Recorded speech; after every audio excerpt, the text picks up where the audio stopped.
Oh yeah, this is a bit of a different video for everybody this time. It's more of an information one really, an experience video. I'm trying not to make it too long. Since 2012 or 2011, I've been diagnosed with atrial fibrillation and also other heart problems, but nothing. But the atrial fibrillation or AF has been quite dominant in my life since then. I've been blood thinners for since about 2013, 11 years or so, which is quite a long while apparently. Now, if you're newly diagnosed, the first thing I will point out, I'm not a clinician. I'm not medically trained in any way. I can only pass on my experience and what I've found works and what doesn't. If you've never had AF before and you're just watching this video through interest, I will say that AF is quite debilitating. I'm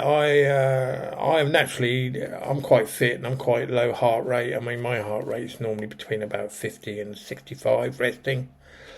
And anything high for me is around about 100, if I exert myself. So I've got quite a low heart rate. In fact, so low that beta blockers aren't very good for me at all. Now, if I get a bout of AF, it's not like heart palpitations. What it is my heart rate goes up to 136 to 150. And it's very, very irregular. If I feel my pulse, which is here in the wrist, it's going. Now, palpitations tend to feel like fluttering in your chest. AF, you start getting funny feelings down your arms. You start feeling lightheaded. You feel completely washed out. And then eventually, after a little while, if your attack is going on for quite a while, half an hour, up to half an hour or 15 minutes, you'll start to want to urinate like all the time. Yeah, and what it is, your body is trying to flush out salt. Apparently that's a protective mechanism to do with the heart, and your kidneys are working overtime, so you start getting a bit of back pain because your kidneys are working overtime. And you're doing a full-blown wee every, quarter of an hour. And this can go on for quite a while.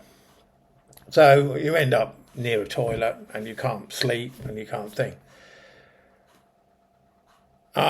I've had it for so many years now. I've had 2 ablations, which is where they go in through the femoral artery with a cathode, and they burn areas of the heart. It sounds quite grim, which redirects the signals.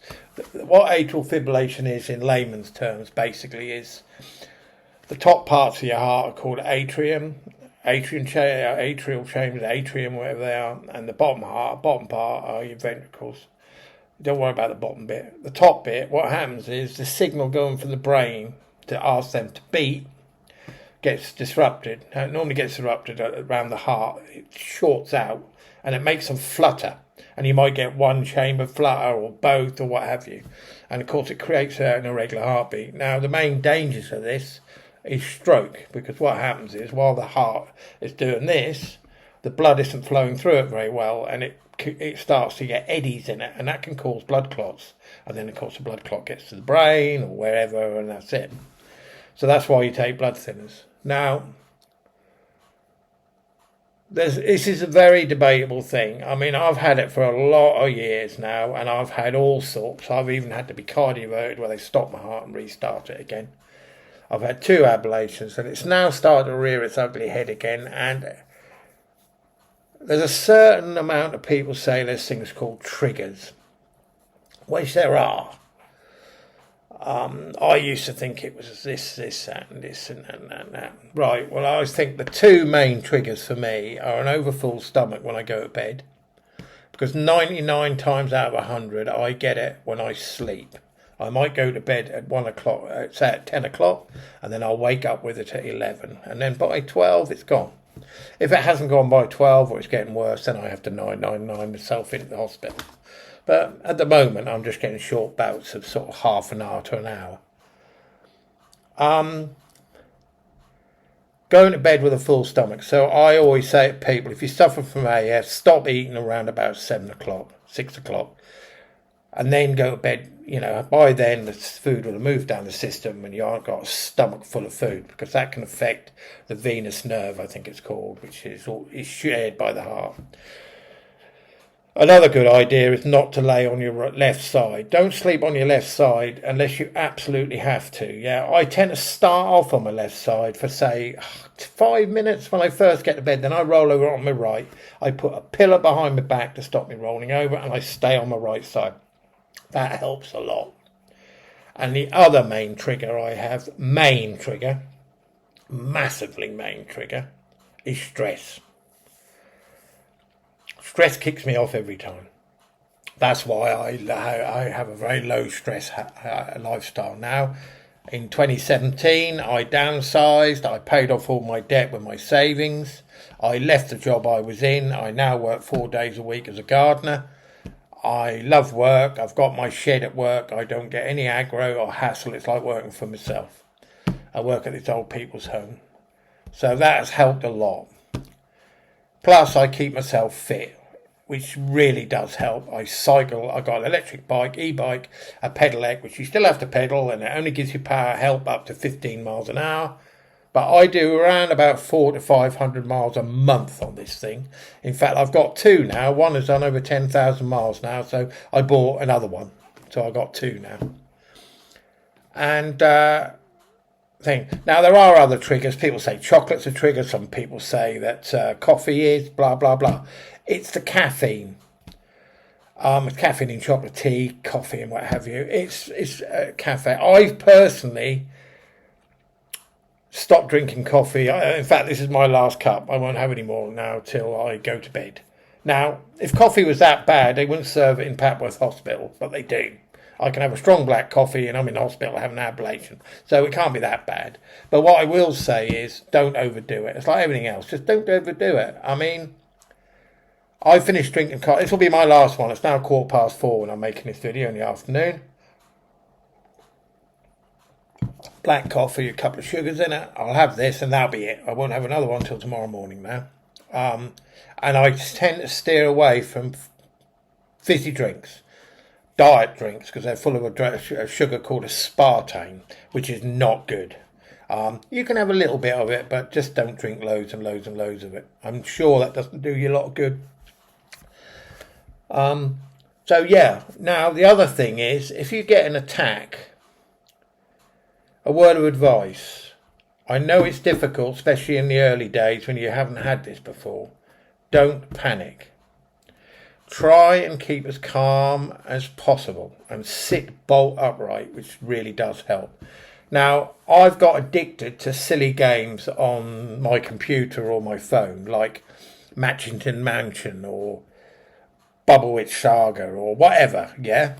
Because they're a good way of taking your mind off it and concentrating on something. Or watch a good film on your laptop or something, or on your iPad. Something that will take your mind off it and you can totally relax. Get yourself an oximeter, which you can put on your finger, which will keep an eye on your oxygen levels. If they drop below, say, 94, 92, then you should start thinking about possibly getting your ass down the A&E, or emergency room, as it is, ER, as it is in the States. I bought an oximeter. It's very, very handy. I just stick it on my wrist and it'll sit there. It won't give you a very accurate heart rate. It'll say it's 86. When you feel it in your wrist, that'll be going da, da, da, da, da, da. It's because it's not a thing, but it will tell you your oxygen levels. If they drop below 90, you definitely get your ass ring the emergency services. If it hovers around about 94, 96, goes up to 98, then you can, and you feel as though you're relaxed and it's easing off a bit, then possibly hold fire. Yeah, I mean, I very rarely call the ambulance now. I mean, I can normally, even if it's going for an hour or more, I can normally get myself out of it. Another good way of doing it is to cough. Cough deeply and shock your heart. Sometimes that'll stop it. Or hold your nose and go and cough like that. That'll stop your heart. Or blow into a syringe or something, or put something in your mouth you can blow against, yeah? Get a syringe, push it all the way in, put the nozzle in your mouth and try and blow the piece out the middle of the syringe. That can work. So, yeah, So there's a few hints and for you and what have you. But it is, AF is one of those things, if you get it, in the early days you panic. I mean, I used to walk the streets, do all sorts of shit, you know. But over the years, you do get used to it, and I don't panic. And I always find the best way is just relax and just sit upright and just let it go. And you're getting up and down, going for a wee and all that. Don't try and lay down and go to sleep until it's gone. And then eventually you'll drop back into normal sinus rhythm. But don't go straight to bed or anything like that. Just sit calmly and just let yourself sort yourself out. If you're in doubt, though, 999 in the UK, or I don't know what the other one is. Is it 911 in the States or wherever?